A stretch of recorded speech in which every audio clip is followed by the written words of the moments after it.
గల్లీలో కొట్టేద్దాం, సూడాన్లో అమ్మేద్దాం. మన ఫోన్లో ఎత్తుకపోయిన ముఠాలన్నట ఎన్నో తన బస్సులను ఆన్నో ఇన్నో ఫోన్లు ఎత్తుకపోతున్నారు కదా, కొట్టేస్తున్నారు కదా. అవన్నీ కూడా సూడాన్లో అమ్మేస్తున్నారట, వేరే దేశంలో. దేశంలో రోజుకి సగటున 4615 సెల్ ఫోన్లు చోరీ అవుతున్నాయట.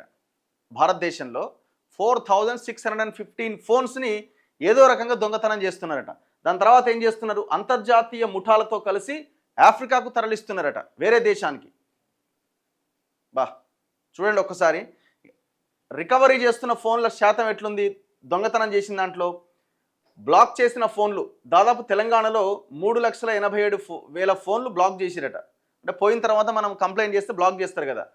43% రికవరీ అవుతున్నదట. ఆంధ్రప్రదేశ్లో 41% రికవరీ. సో మన దగ్గరే కొంత రికవరీ రేట్ ఎక్కువగా ఉన్నది. ఒక్క ముఠా 31 మంది దొంగలట. వారి వద్ద నుంచి స్వాధీనం చేసుకున్న 703 అధునాతన సెల్ ఫోన్లు, వాటి విలువ దాదాపు 2 కోట్లట. హైదరాబాద్ టాస్క్ ఫోర్స్ పోలీసులకు చిక్కిన ఓ సెల్ ఫోన్ దొంగల ముఠా నేపథ్యం ఇది. దేశవ్యాప్తంగా రోజుకు సగటున 4615 సెల్ ఫోన్లు చోరీకి గురవుతున్నాయట. రద్దీ ప్రాంతాల్లో సెల్ ఫోన్లను చోరీ చేయడం దగ్గర నుంచి దక్షిణ సూడాన్ లాంటి ఆఫ్రికా దేశాలకు తరలించే వరకు అంతా పక్కా ప్రణాళిక ప్రకారం జరుగుతోందట. ఇటీవల హైదరాబాద్లో డీసీపీ స్థాయి అధికారిపైనే సెల్ ఫోన్ దొంగలు దాడికి తెగబడ్డంతో ఈ ముఠాల దందా చర్చనీయాంశమైంది. వీళ్ళు ఎట్లా టార్గెట్ చేస్తారట, రద్దీ ప్రాంతాలను టార్గెట్ చేసుకుంటారట. వృత్తిరీత్యా ఫోటోగ్రాఫర్ అయిన బషీర్ బెల్ టౌన్షిప్ ఎదురుగా ఉన్న రద్దీ ప్రాంతంలో ఫోటోలు తీస్తున్నట. ఫోటోలు తీస్తుంటే జనం గుంపులుగా ఉండడంతో ఇదే అదనుగా ఒక దొంగ ఆయన జేబులో నుంచి 1,20,000 విలువ చేసే ఒక సెల్ ఫోన్ కొట్టేసిండట. బషీర్ తేరుకొని అక్కడే ఉన్న మరొకరి ఫోన్ ద్వారా తన నెంబర్కు ఫోన్ చేసేసరికే స్విచ్ ఆఫ్ అని వచ్చిందట. ఇలాంటి అనుభవాలు నగరంలో నిత్యకృత్యం.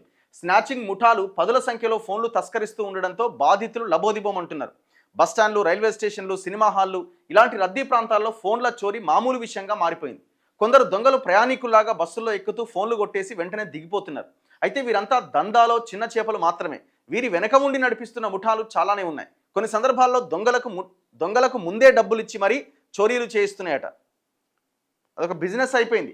అలా కొట్టేసిన ఫోన్లను ఎట్టి పరిస్థితుల్లో తిరిగి ఆన్ చేయకుండా జాగ్రత్తలు తీసుకుంటున్నారట. కార్గో షిప్ సూడాన్ అట. చోరీ చేసిన సెల్ ఫోన్లు ఏం చేస్తున్నారు, వాటి మోడల్ను బట్టి ధర నిర్ణయించి కొనే ముఠాలు కొన్ని హ్యాబిట్స్ జగదీష్ మార్కెట్ లాంటి ప్రాంతాల్లో ఉన్నాయట. ఇవాళ పెద్ద దందానే ఇది. పదుల సంఖ్యలో జమైన తర్వాత వాటిని మరో ముఠాకు అమ్మేస్తున్నాయి. ఇక్కడే విదేశీ ముఠాలు రంగప్రవేశం చేస్తున్నాయి. కొందరు టెక్నీషియన్ల సహకారంతో వాటి ఐఎంఈఐని మార్చేసి విదేశాలకు సరఫరా చేస్తున్నారు. ఇప్పుడు మనకి పోలీస్ స్టేషన్కి వెళ్ళగానే ఐఎంఈఐ నెంబర్ ఏమైనా ఉంది అని అంటే ఎఫ్ఐఆర్ చేసి దాన్ని బ్లాక్ చేస్తారు.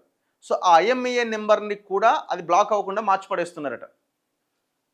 విమానాల్లో కార్గో లేదా ముంబై, చెన్నై తదితర ప్రాంతాల నుంచి షిప్ల ద్వారా ఆఫ్రికా దేశాలకు తరలిస్తున్నారు. ముఖ్యంగా సౌత్ సూడాన్లో సెకండ్ హ్యాండ్ కింద అమ్మేస్తున్నారట.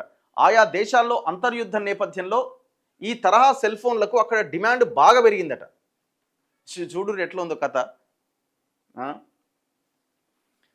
ముఠాల చేతిలో 38% అట. చోరీకి గురైన ఫోన్ల గురించి ఫిర్యాదు చేసేందుకు 2023 మే 16న డిపార్ట్మెంట్ ఆఫ్ టెలికమ్యూనికేషన్ సిఈఐఆర్ పోర్టల్ను అందుబాటులోకి తెచ్చిందట. అప్పటి నుంచి దేశవ్యాప్తంగా 40,15,798 సెల్ ఫోన్లు చోరీ అయినట్లు ఫిర్యాదులు అందినాయట.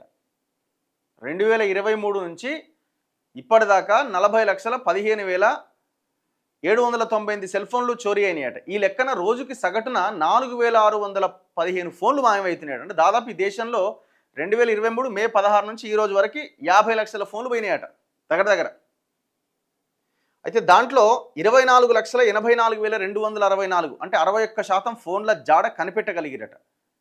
ఇక 6,58,153 ఫోన్లు బాధితులకు ఇప్పించగలిగిరట.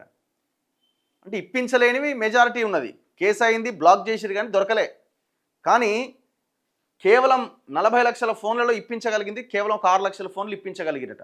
మిగతా 38% పైగా ఫోన్లు వ్యవస్థీకృత ముఠాల చేతికి చిక్కినట్లే అని దర్యాప్తు సంస్థలు అంచనా వేస్తున్నాయి. చూడండి ఒక్కసారి ఎంత భయంకరమైందో ఇది. మనం జనరల్గా ఏం చేస్తాం, ఫోన్ పోగానే ఇక అది కొంచెం పాతగా అయింది, 1 సంవత్సరం అయింది, పోయింది అనుకుంటే పోనీ ఏం చేస్తాం అనుకుంటారు. కొంతమంది అప్పటికప్పుడు కొన్న ఫోన్ వెంటనే పోతే కానీ పోయి ఎఫ్ఐఆర్ చేస్తున్నారు. దాని ఫాలో అప్ ఎక్కడిది? దాని ఫాలో అప్ ఉండాలి, పోలీసులు కూడా అంత సీరియస్గా తీసుకోవాలి.